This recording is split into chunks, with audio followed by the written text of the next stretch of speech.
So Errol Spence defeats Shawn Porter on a 12-round split decision. Now, first things first, apologies for the delay in uploading this post-fight review. I only got a chance to watch it Sunday evening, so very late with the post-fight review. I normally like to get them out early, but I had a lot on this weekend, so again, it was only Sunday evening when I finally got down to watch the fight. Here are my thoughts on this fight. Now, I'm not going to try and keep this video too long. I'm going to try and keep this video reasonably short because I've got a lot of other videos I want to get out today, and I don't want to burn myself out in recording all these because I try and do these all in a bulk. I don't want to go and burn myself out in all these. So thoughts on this. It was a close fight. It was a terrific fight. To me, this was probably fight of the year because this kind of had everything. It had knockdowns, it had close rounds, it had swing rounds. It was fantastic. Errol Spence started out trying to box Shawn Porter a bit. I think Shawn Porter early on was actually trying to box as well. He kind of realised pretty soon that probably boxing at Errol Spence, not the best idea. He's got the range, he's got the reach. So Shawn Porter went into his usual mauling, kind of trying to make a brawl of this. And one thing that struck me in this fight that I found quite amazing was Shawn Porter's energy levels. Shawn Porter is someone who is a very big welterweight. We've seen him miss weight before, like in his last fight. Having seen that, you kind of make yourself think that, will he have the stamina to be able to fight at this sort of pace throughout the 12 rounds?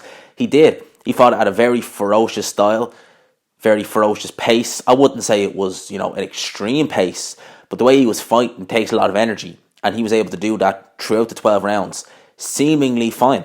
He didn't seem to have any issues with stamina, nothing like that, and, he landed some very, very eye-catching shots on Errol Spence.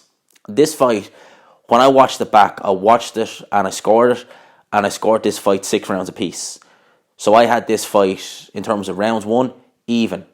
The difference being, Errol Spence scored a knockdown in the 11th round. It was a good shot. It was a great shot that he landed on Shawn Porter. Put Shawn Porter down, and that was what really won it for Spence in this fight. If you had Shawn Porter winning this fight, I can't really argue, because there was a lot of rounds in there that could have gone either way. Early on in the fight, I felt that Porter was getting the better of it early on. That's just why I personally feel. I've seen a lot of people say that they thought Spence done the better work early on. Personally, I kind of sided with Porter a bit more so early on in the fight. That's just what I felt. But if you had Spence winning, I've no problem. If you Porter winning, no problem. I just felt that early on, especially in the 4th round, I noticed that Porter was definitely doing the better work, in my opinion. Spence kind of took over then later on in the fight. Some people said it was Porter. No, I think Spence kind of had his more moments late on in that fight. This fight was fantastic. Spence was letting them body shots go on Porter. Some of them were straying low. That has to be said. Commentary noticed that, and I noticed that myself. Some of them shots were definitely straying low, and I felt that Spence was lucky that he didn't get telling off for some of them. Porter's success where he was catching Spence kind of coming in. And I think Spence was off balance in some of them shots. So he was catching shots from Porter where he was off balance, making it look like he was hurt more than he actually was. Spence took a lot of shots. I don't think I've ever seen Spence, other than maybe the Kell Brook fight. And even then, I don't think Spence got hit as much as he did in this fight. Shawn Porter really roughed Errol Spence up, and he showed his physicality, he showed his physical strength to Shawn Porter in this fight. Terrific it was. It was fantastic to watch. There was a reason why I didn't do a lot of fights for this fight. Purely because I felt that Shawn Porter, although he's a good fighter, and he is a good fighter, I felt that maybe now we're starting to see a post-prime Shawn Porter. Not far removed, but removed from his prime. So that's kind of why I felt that maybe I wasn't overly gone on this fight. I was excited for it. I felt that it would be competitive, but I felt that Spence would win it. From the outset, I felt Spence would win this fight. Having seen this fight, I think that if this was the Porter who fought with, say, Keith Thurman, I think he could have beat Errol Spence, because Shawn Porter, I don't think he's in his prime anymore. I think he's just coming out of his prime. I don't think he's far removed, but I don't think he's in his prime. If this was the Shawn Porter who fought Keith Thurman, definitely think he could have beaten Errol Spence. Definitely. This was a great fight, and Errol Spence obviously comes away with the win. Obviously, there was a lot of people who felt Shawn Porter won the fight. Personally, I thought Spence just ever so slightly nicked this fight.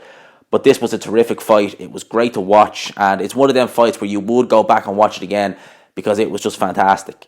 So credit to both guys. It looks like we're going to get Errol Spence fighting Danny Garcia in the new year. Now, I'm not going to touch on that too much in the video. I'm going to do a separate video straight after this. I don't know when it'll get uploaded, but I'll do a separate one straight after this, giving my 2 cents on that fight.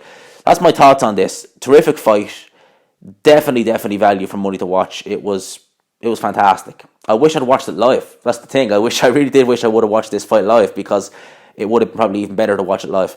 Those are my thoughts on this. I hope you enjoyed the video. Let me know who you thought won the fight, because most people I've seen felt that Spence won, but I'd be interested to see who thought Porter won this fight, because I'm sure there were people out there who did feel Porter won this fight. Let me know what you think down below. I hope you enjoyed the video. If you did, please leave a like. Obviously, subscribe if you're new. And as always, I will talk to you after.